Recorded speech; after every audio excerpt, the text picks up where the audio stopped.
Good morning. Welcome to the Ventura Center for Spiritual Living. I'm Reverend Bonnie Rose. It's really wonderful to see you here today. And for all of those who are watching at home, welcome to you as well. Welcome to our Cathedral of Kindness, our Kindness Cathedral, our Temple of Transformation, whatever you want to call it. Here we are. Lonnie? Hey everyone. Welcome, and I'm so happy to see some beautiful faces. And then in our Facebook family, you can add some comments if you want. It's just a beautiful day, and I'm so happy that we can be here in kindness and love and joy. So let's have some fun. Yes, that's right. Okay, so we are not having children's church today, but we do have some young folks in the congregation. And rather than forcing them to stand up, let's just go ahead and say this for all of the children who are in the church, the ones who are here and the ones who are at home today. Let's just do the affirmation together. And if you would repeat after me, please repeat after me. We love you. We love you. We bless you. We bless you. We believe in you. Yes, we do. That God has spoken. You are the face of God. And so it is. Thank you. I don't know what that was, but it was loud, right? Okay, then. So now it's time to pray. So Lita Martin, our practitioner, is going to come on up, and she's going to pray us in. Good morning, everyone. Will the ministers and practitioners please stand with me? And whether you're here or home, you can close your eyes if that's comfortable. Place your hands on your heart. Take a breath. And breathe in that breath of life. There's one life. That life is God's life. That life is love and joy. That life is my life. That is the life of everyone on this earth. Every man, woman, and child. Love and joy, gratitude and kindness are with us as we begin this new year. And we know that with love, with kindness, with gratitude, so many things are possible and so many things are revealed. So I'm so grateful for this new year, this new day at this beautiful center. So grateful for Bonnie's message today, for Gia singing, for Chris and Dave playing music, for each of us here connecting in beautiful community. So with a heart that is full of joy for the unfolding of this year, this day, this life, I release my words to the great mystery. It is done, it is perfect, it is complete, and together we say, and so it is.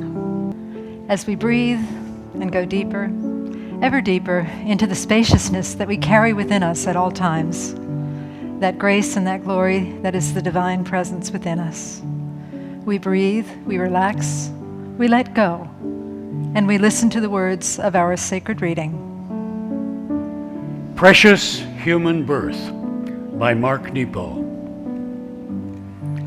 Of all the things that exist, we breathe and wake and turn it into song.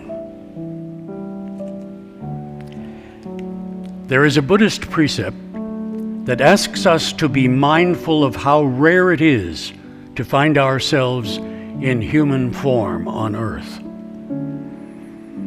It is really a beautiful view of life that offers us the chance to feel enormous appreciation for the fact that we are here as individual spirits filled with consciousness, drinking water and chopping wood. It asks us to look about at the ant and the antelope, at the worm and the butterfly, at the dog and the castrated bull, at the hawk and the wild, lonely tiger, at the 100-year-old oak and the 1,000-year-old patch of ocean. It asks us to understand that no other form of life has the consciousness of being that we are privileged to. It asks us to recognize that of all the endless species of plant and animal and mineral that make up the earth, a very small proportion of life has wakefulness of spirit that we call being human. The fact that I can rise from some depth of awareness to express this to you and that you can receive me in this instant is part of our precious human being.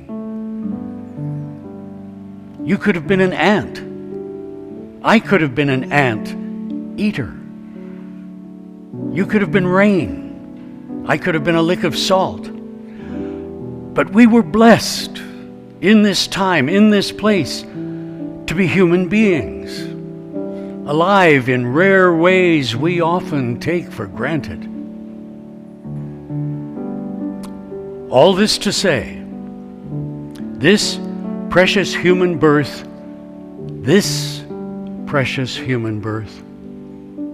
is unrepeatable. So what will you do today, knowing that you are one of the rarest forms of life to ever walk the earth? How will you carry yourself? What will you do with your hands? What will you ask, and of whom? Tomorrow you could die and become an ant, and someone will be setting traps for you. But today, you are precious and rare and awake. It ushers us into grateful living. It makes hesitation useless. Grateful and awake. Ask what you need to know now. Say what you feel now. Love what you love now. And so it is.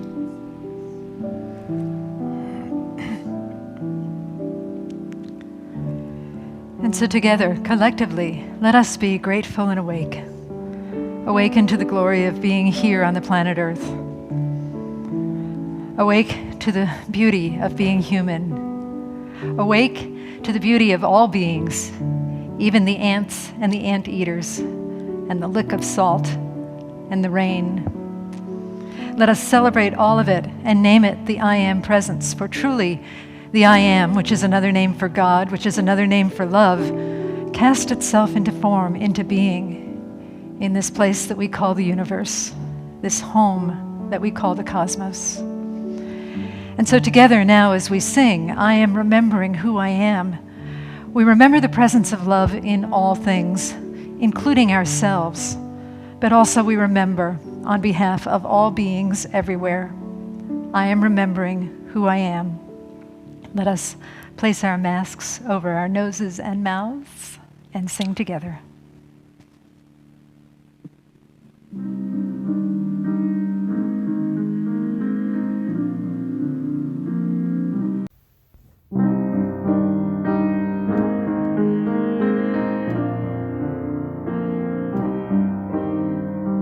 I am remembering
Let's take a moment to breathe into that divine remembrance,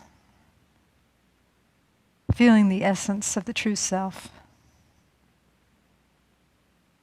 the self that is beyond all duties and details, the self beneath all concerns, the self that is eternal.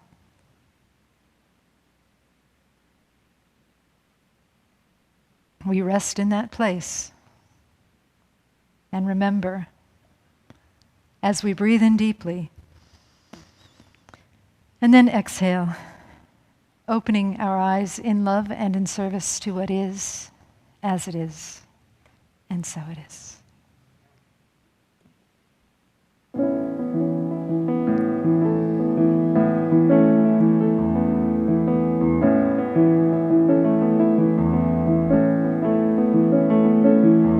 I am a snowflake falling from the sky, out where the wind blows. Surely I can fly. I am one of a kind, little snowflake.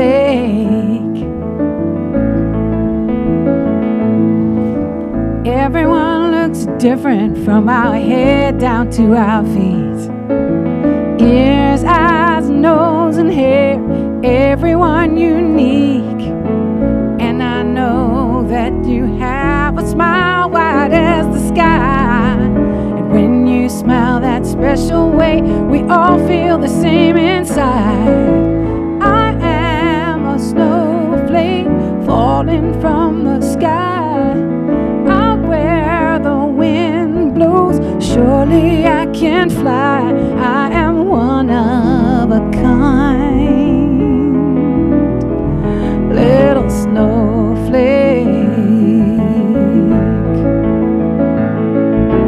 Smiling faces in the sun, circus fair has just begun. Laughter in the eyes of everyone. When you're in a sunny way, you know it's a special day. Now we're on our way to have some fun.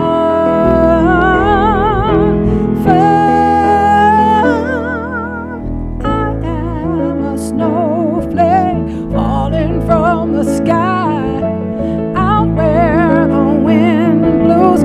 Surely I can fly. I am one of a kind, little snowflake. I am one of a kind, little snowflake, yeah. And true love is blind, little snowflake. And true love is blind, little snowflake.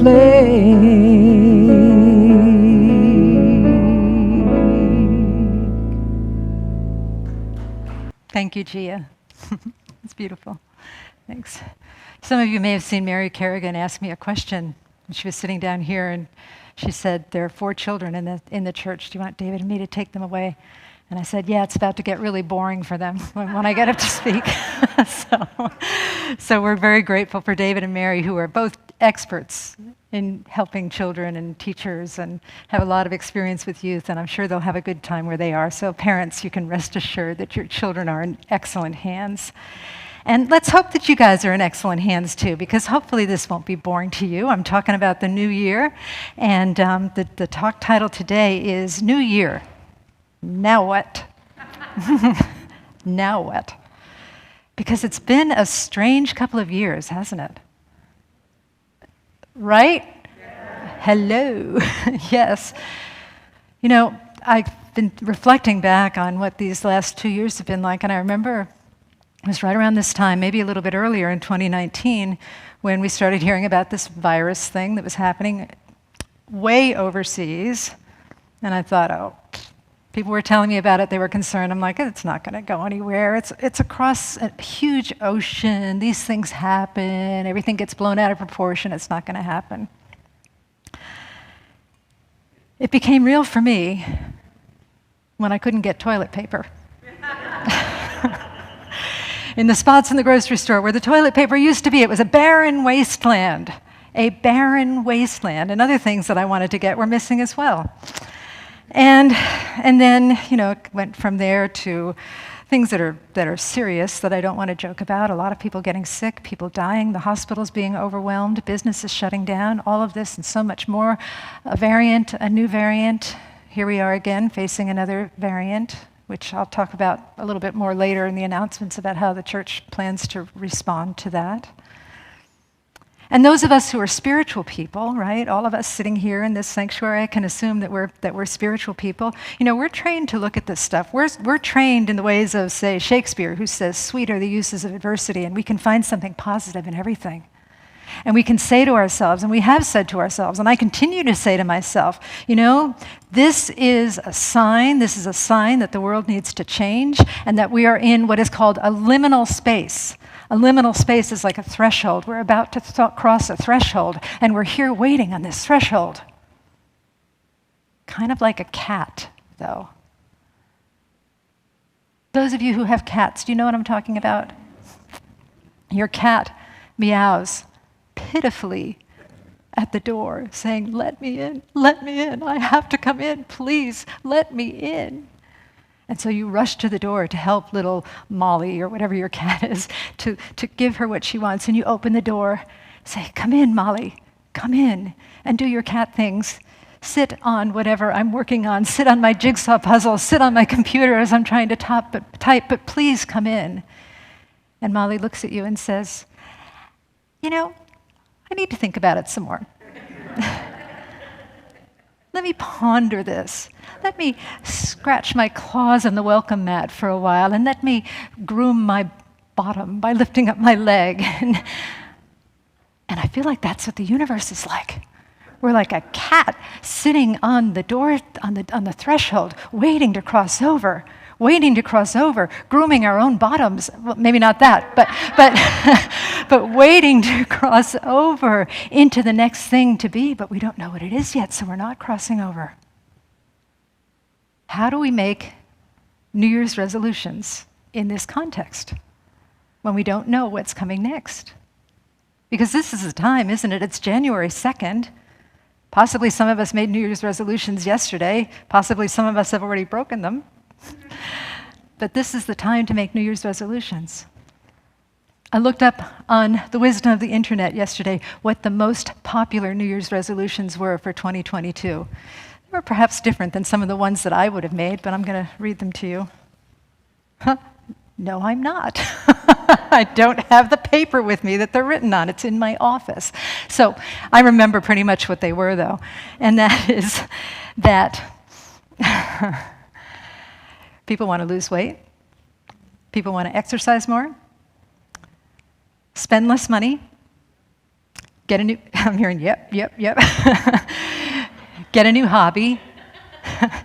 Travel more. That was one. Spend more time with family and friends.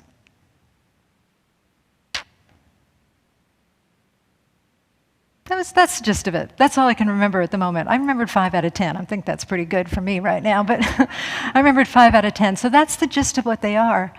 But what if there's a better way to make New Year's resolutions, particularly in the context of what's going on right now? I also read a quote from Daily Good. Daily Good is a portal of service space. It's an international organization that our center is very involved with. And it's a news portal that gives a good news story every day. If you want to check it out, it's dailygood.org. One word, dailygood.org. And they sent out a story yesterday on New Year's Day about how we make New Year's resolutions. And it said something to the effect of that there's often a big should in our New Year's resolutions. And there's often this feeling that if only I can make this resolution, then I'll be better somehow. This resolution will fix me. This resolution will finally make me acceptable. And they suggested that maybe there's a better way to look at our New Year's resolutions. They said in Daily Good to look at making our New Year's resolutions from a standpoint of gratitude. And I think that's a great idea. You can read the article about that. But I would also add that it's a great idea, if we're going to make New Year's resolutions, to make them from a place of understanding our worthiness and our deservingness. Our worthiness and our deservingness. So let's start with worthiness. Father Richard Rohr, who is a Franciscan mystic, once said in a seminar that I attended that he felt like the Catholic Church has been on a 2,000-year search to discover who is most unworthy. And I don't want to diss the Catholic Church, because there's a lot of good in all religions, and I suspect that other religions have that issue too, of trying to discover who is most unworthy, who doesn't belong, who doesn't fit in, who is not good enough to enter into the kingdom of heaven.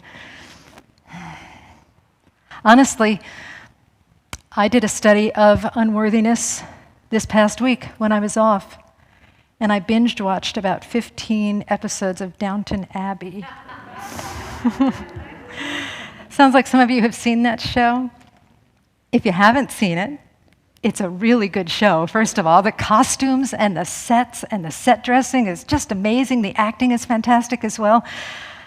But it is kind of a study in unworthiness. It takes place at the turn of the century in the 1900s, right around World War I, and then they go into the Spanish flu as well, which was interesting to watch that unfold at this particular time. But their worth is defined by their income, by their status, by their lineage, by their attire, by their gender, by their sexual orientation, all of these things, by their attire. There's one scene where Maggie Smith, the Dowager Countess, pitches a fit because Lord Grantham wears a black tie to a white tie event. Can you imagine the horror of it? And I say to myself, it's a good thing that the Dowager Countess, Maggie Smith, didn't have Twitter, because it would be all over Twitter, and people would be complaining about it. And they'd be fussing about it, and they'd be putting him down, and they'd be canceling Lord Grantham because he wore a black tie to a white tie event. The outrage of it. And this is, of course, somewhat tongue-in-cheek. But you see, I see ourselves, to a certain extent, doing the same thing. That we measure our worth based on made-up criteria. Criteria that we make up. Criteria that may be as ridiculous as wearing the wrong color tie to an event. And so we do all kinds of things to diminish our worth. If I weighed more or if I weighed less, then I'd be worthy. If I made more money, then I'd be worthy. If I had more knowledge about books or travel, then I'd be worthy. What if instead, we can create our New Year's resolutions from that place of saying, this will boost my worth. But what if instead it's more about, seek ye first the kingdom of God and its righteousness. And let me translate that for you. The kingdom of God is a state of oneness. The state of oneness meaning the state of knowing that we are all worthy, that we are all one, that we are all the divine. So seek ye first that state of oneness, and righteousness is right alignment with it. So seek ye first the kingdom of oneness, the kingdom of knowing our divinity, the kingdom of knowing our worth, the kingdom of knowing our wholeness, and align with that. And then all these things that we want shall be added unto us. Because we don't really want the symbols that we're affirming, right? It's not bad to affirm them, but that's not going to give us lasting happiness. How many of us have made a resolution to say, oh, I don't know, this might be about me, just like stop eating sugar or lose a little weight for Christmas, right? Or for New Year's. And you do it, and it's fun to have that. but then you repeat again. It's rinse and repeat over and over again. So those things don't give us lasting happiness, but the kingdom of God, the kingdom of oneness, the kingdom of knowing our wholeness does give us lasting happiness. If we are chasing after the symbols, what we have labeled as the source of our happiness, whether it's reading more books or traveling more or spending more time with family and friends or losing weight or making more money, it is, as Deepak Chopra says, it is like eating the menu instead of the meal, right? You ever been to a restaurant where they have pictures of the food, right?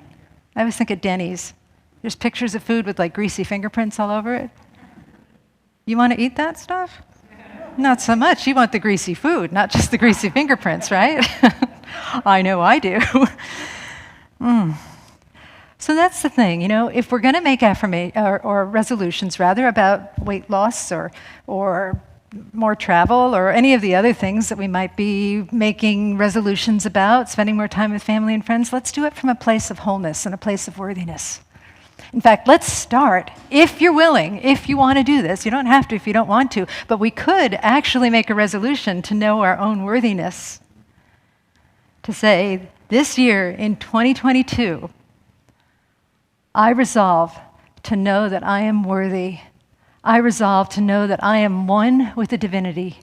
I resolve to know that I am whole, perfect, and complete. Perfect meaning inclusive of everything. And we can ask for help. We can say, Divine Beloved, reveal to me my beautiful worth. Reveal to me the signs and symptoms of my worthiness, of my wholeness, of my oneness, of my divinity.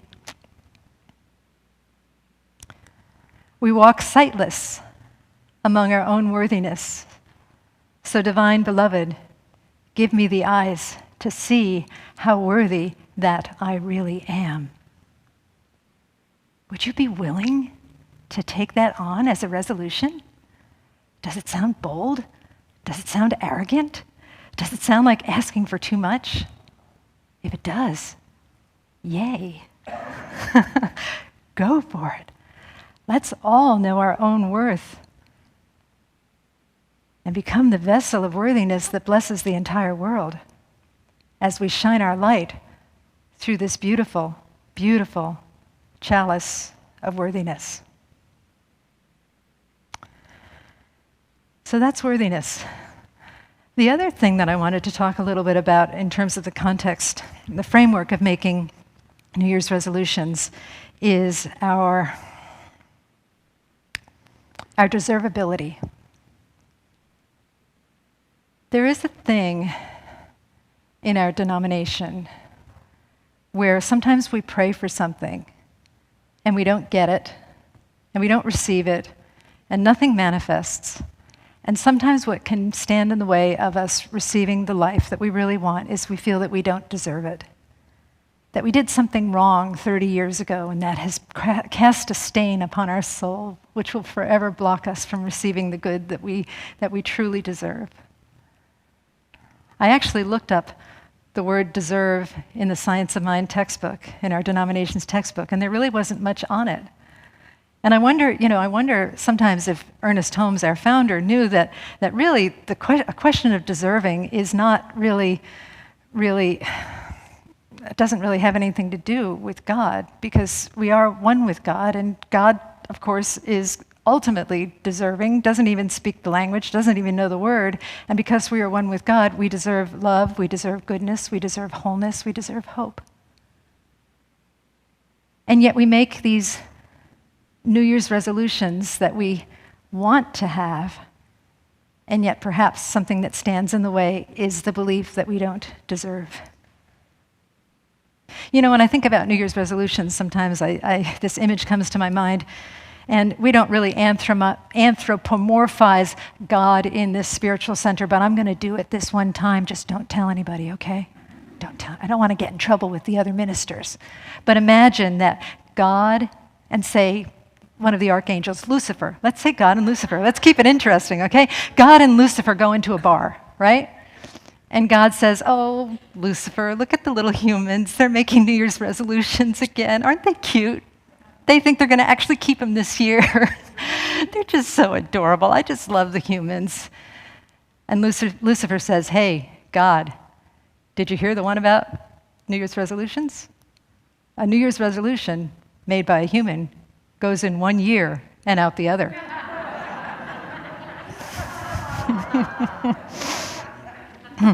And God and Lucifer, they slap each other on the back and they laugh and then they drink a rusty nail together because that was Jesus' favorite alcoholic beverage. Okay, don't tell anybody that either. I'm going to do a little scotch and drambuie. Let me just cross myself. I'm not Catholic, but I have played a nun in numerous operas, so it is a reflex to cross myself when I say something sacrilegious. Anyway, back to deserving. I have a story about a time of feeling extremely undeserving in my life. I actually have several, but this is the only one I'm willing to tell because it happened a really long time ago. Some of you may know that, I just said that I played a nun in a bunch of operas, and I used to be a singer and I used to be an actress, and when I lived in New York. And at one point, my husband and I auditioned and got roles in a Broadway tour of a play that had a live cat on stage. And so I had a small part in the play. My husband had a part in the play. I had a small part in the play. And I also was the cat handler. I handled the cat on stage. I did her training and her handling. I wasn't on the stage with the cat, but I also handled her understudy. The cat had an understudy. And we worked so hard to get this role. I mean, there were so many other actresses in New York that were more qualified than me. My husband was fine. He had connections. He knew people. He knew the stage manager. He knew the director. He'd worked with the director before. He was fine. I had been in a bunch of operas. I didn't really know that much about real theater. The other actors in this show all had just reams of Broadway and regional credits, and they all had to do a Shakespeare monologue to get in, and I didn't have to audition. I just showed up with my cat and a spreadsheet, and they said I could do it. After a while, it took a long time, but I just kept pushing, and we kept pushing, and we finally got it. We did The Secret before The Secret was even invented, by the way, Actually, The Secret has been around for a long time, but we did The Secret without knowing it was The Secret. And we finally got it, and we were ecstatic. And I was ecstatic for about a half hour, and then I said, oh my goodness, what have I done? I am so not qualified to do this. All of those other actors are so much more qualified than me. They're going to laugh at me. They know about Shakespeare and David Mamet, and they're all going to be speaking learnedly about things that I don't know about. And oh my goodness, forget about the cats. How can I possibly handle a cat in this complex scene that involved a lot of running and screaming? The cat basically had to have the personality of a throw pillow, right? And the understudy. And how can I do all of this? I don't know what to do. I am not going to make it. I don't deserve this. I don't deserve this. But I got the job and I had to go through with it. So I went to rehearsal, we did previews in New Haven, and then it was time to do the opening, which was in Toronto in Canada. And I was responsible for the cat's travel, and sometimes, I don't know if it's still this way, but back then it was a little challenging sometimes to get animals across the border into Canada. Had to have all of their paperwork in check. And so right before we went to Canada, I scheduled a meeting with the company manager just to make sure that we were on track. And he didn't like me. He thought I was unqualified. He kept saying things like, yeah, you're only going to last 6 months. But I scheduled a meeting with him, and he asked me, what are we doing about the cat travel into Canada? And I said to him, very casually, I said, well, I just had them checked at the vet. They have their paperwork. They have their rabies certificates. They have their health certificates. I have 3 copies, one for my purse, one for their in-flight carriers, one for their airport carriers, and I had them laminated. When I said the word laminated, I saw this rush of respect enter his aura into his eyes. I'm surprised he didn't get on his knees and bow down to me. And at that point, I knew I belonged. I knew I deserved it. And it didn't have to do with his reaction. It was the fact that I had the consciousness to know to get those pieces of paper laminated, that I had I used to be a nurse too, that I had nurse consciousness that looks ahead and sees and anticipates problems and knows what to do, knows how to prevent problems from happening. I like to say that I went from lamentation to lamination.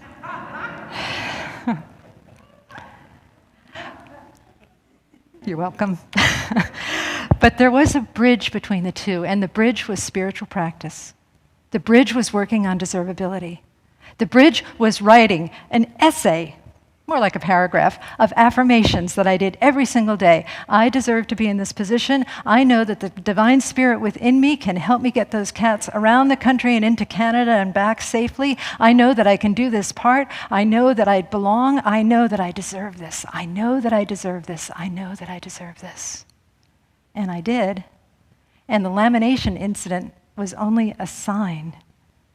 But I was awake and aware of the sign because I had done the spiritual work of deserving. And so as you're doing your resolutions for this year, if you're doing your resolutions for this year, of course, again, resolve anything you want, but can we throw a little bit of deservability in there just to know, just to help us, just to ensure that these resolutions that we make have a chance of taking, have a chance of being embodied and accepted and thriving within us. We could actually do, again, resolutions about deserving. This year, 2022, I will know that I deserve all of the grace and all of the glory and all of the miracles that life has to offer. I am open to receive the miracles of the deserving being that I am. I deserve miracles. I deserve love. I deserve good. I deserve abundance. I deserve peace. I deserve joy. I deserve perfect health. If we say it, you don't even have to believe it at first. But as we start to say it, our brains start to rewire themselves. And soon, we start to believe it. And then we start to see the evidence of our belief around us. We see the evidence of our deservability. So worthiness and deserving. If we make some resolutions about that, I believe that our lives will change for the better. And again, we will be the vessels for that kingdom of heaven, for that place of oneness that spreads and shines its light all through the world. That we can be a true blessing in the world as we step into our own, as we step into our power, as we step into our grace and our humility. Humble and exalted is what I always say.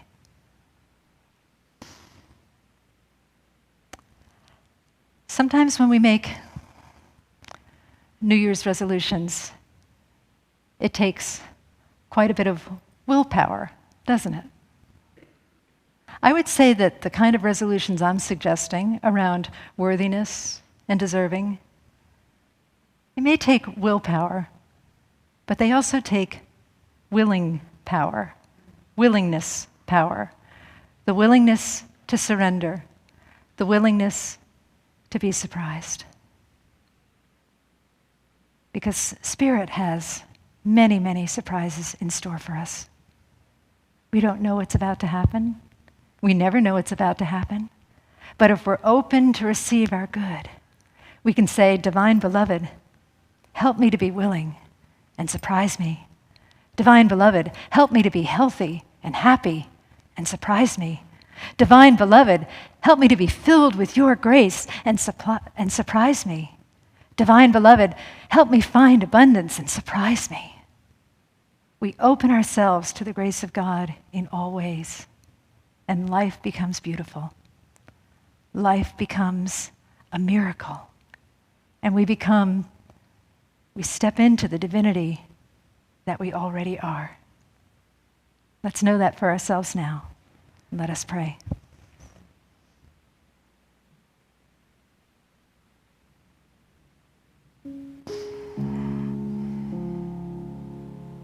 We turn within and just resonate in that grace and that glory that is the one life, that is God's life. That perfect power, that perfect peace, that perfect oneness.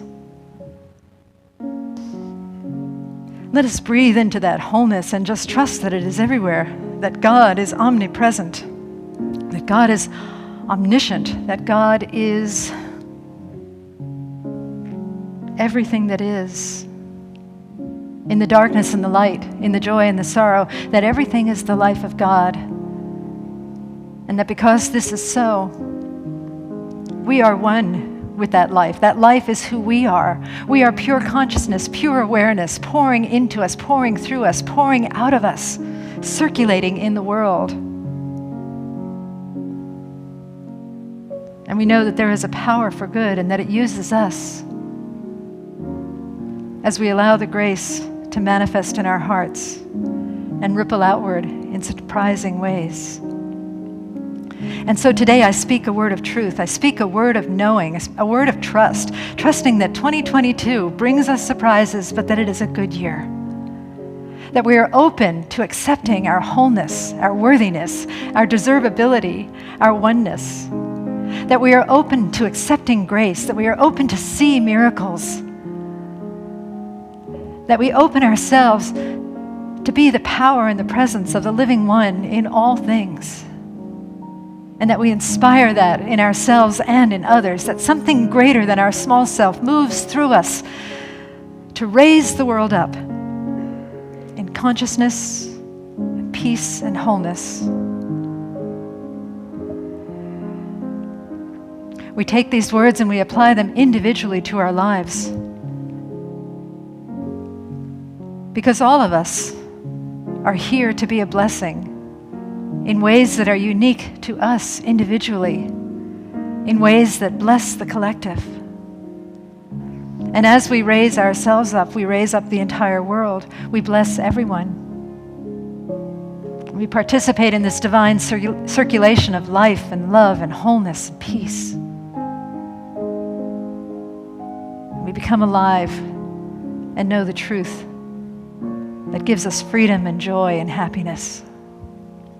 And so I'm so grateful for a new year, so grateful for worthiness, so grateful for deservingness, so grateful for gratitude, so grateful for the transformation that I know is taking place here in our spiritual community through our willingness to be together, whether online or in person. So grateful for peace and for happiness and for joy. So grateful for whatever may come, knowing that God is in everything. And I bless this spiritual center as I bless all paths to God, churches, synagogues, temples, mosques, ashrams, fundamentalists, atheists, agnostics, anyone I may have left out. I bless all beings everywhere, for all beings are a blessing. With gratitude, I say thank you, Spirit, thank you, love. And I release these words into the divine mystery.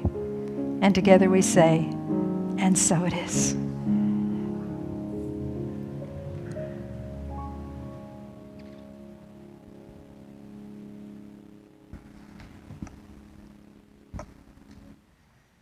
What a beautiful foundation. Thank you. Worthiness and deserving.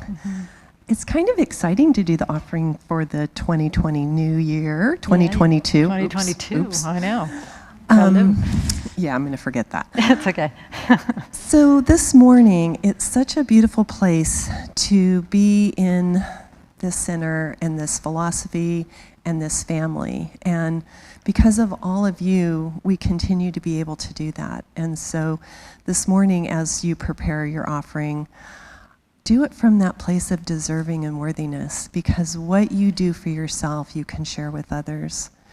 And we're ready to take on 2022, and we'll do that together.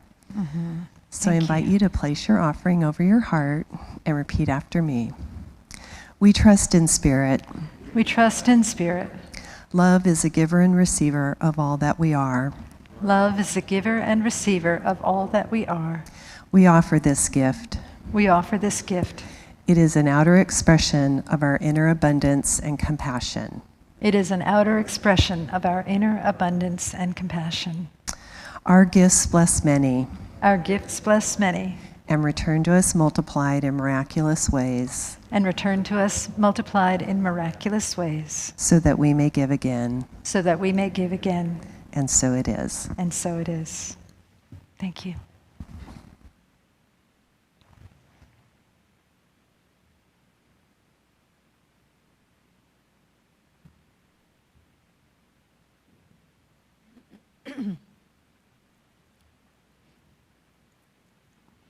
Happy New Year.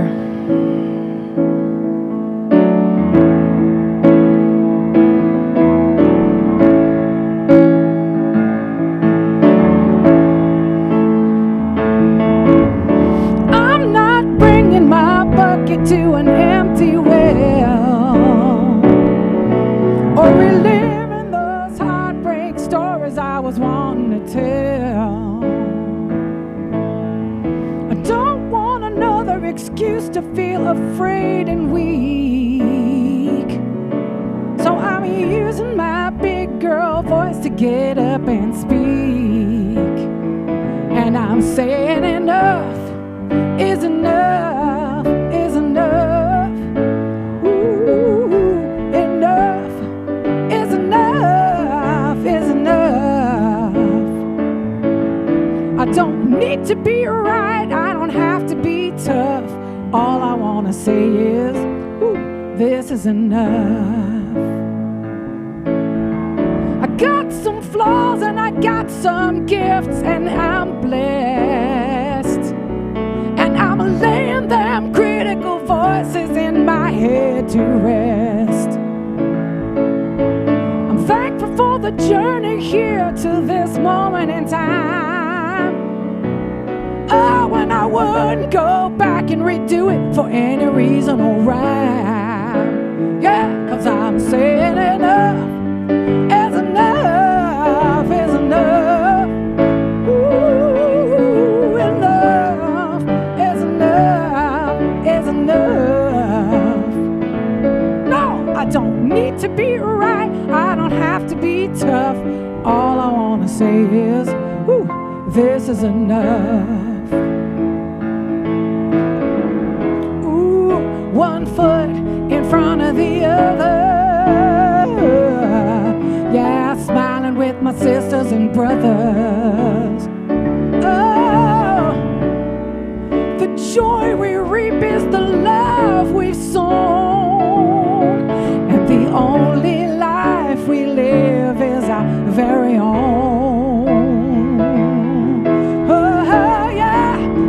Ooh, enough is enough, is enough. Ah, yeah, yeah.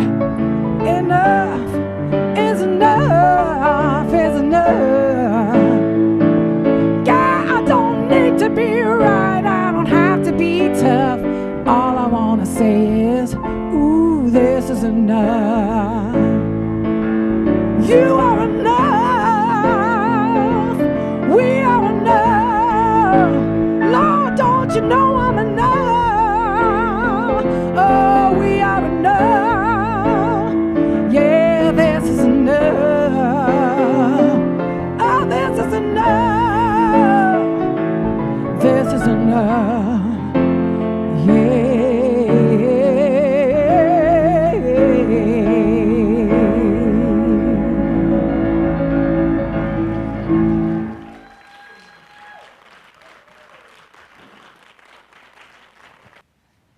Thank you, Gia.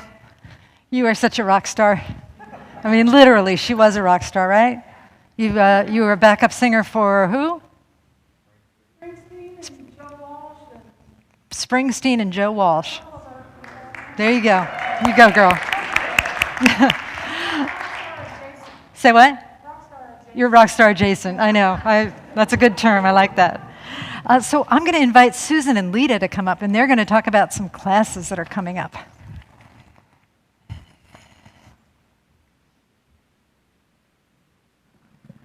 Hello again. Hello. So perfect after Bonnie's message to talk about creating vision boards.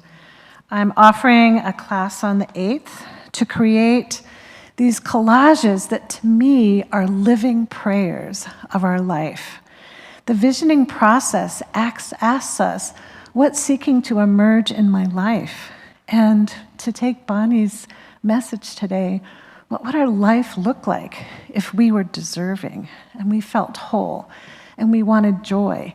So we spend 3 hours together in prayer and answering questions, journaling, and creating these beautiful living prayers for our life. So come and join me on the 8th from 1 to 4. You can sign up online, www.VenturaCSL.org.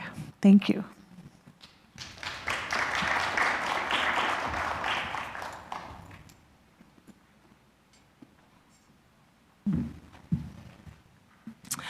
I'm Reverend Susan Burrell, and I just love how the universe orchestrates our lives, because everything that happened during service today spoke, beginning with Hugh's reading, and then Bonnie talking about the threshold. And I am going to be teaching January 10th in person and 11th on Zoom, a class on the luminous landscape of the afterlife. Talk about a threshold, right? And what's so fascinating is, well, you guys may be wondering, why are we gonna, like, at the beginning of the year, talk about the end? Well, part of it is this book is co-authored by a young man who is in the afterlife, and he channeled a lot of the information of what he's experiencing on the other side to his father, Matthew McKay. So this book teaches us how to prepare. And the bottom line is, the only thing we need to do is learn how to be worthy, deserving, how to love ourselves and others more than we ever have. And we do that, just like Hugh's reading, we do that now. We do that on this side. So that when our turn comes to cross over, go through that threshold, the afterlife, we are already prepared to be that high vibration of love, because that's all there is, everybody. And we can start doing it now. So the class starts Monday, January 10th, in person, or the 11th on Zoom, and you can go to the website to sign up. So I hope to see all of you and many more there. Thank you. Thank you, Susan. That's great. Sounds like Susan's class teaches us to not act like a cat as we're crossing that threshold, right? Okay. All right, just a few more announcements. There is a meditation this Wednesday, and it's a burning bowl meditation. It's facilitated by Linda Drevenstedt.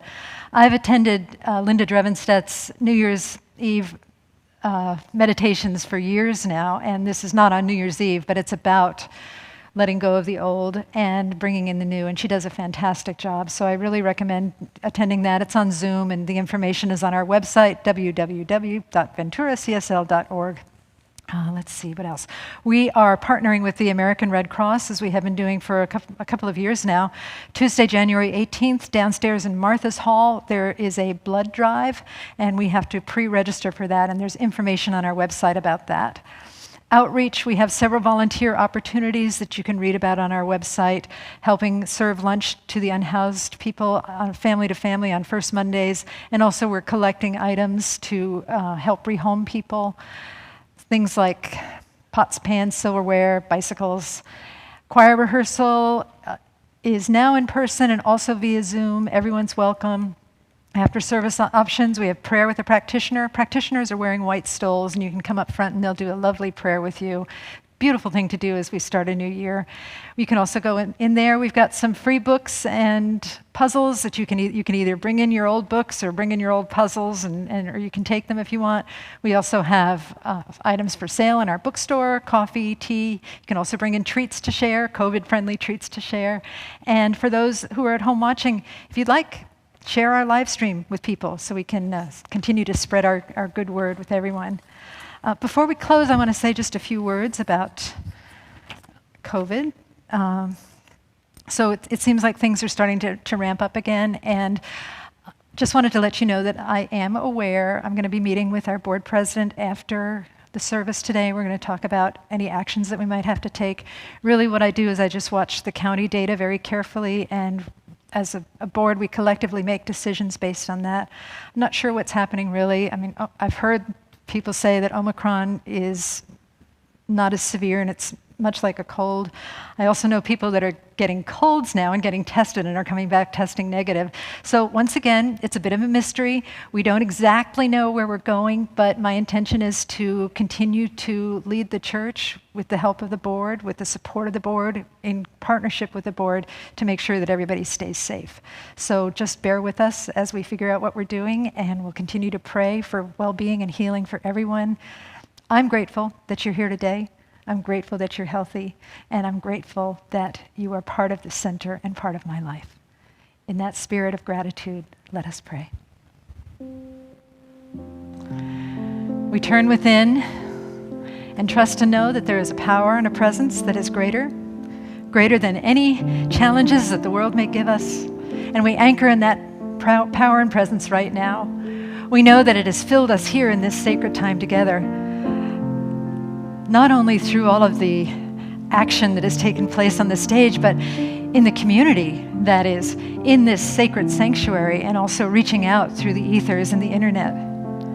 We are so grateful for the support and for the anchorage and for the love and for the tenderness and for the power of the positive, knowing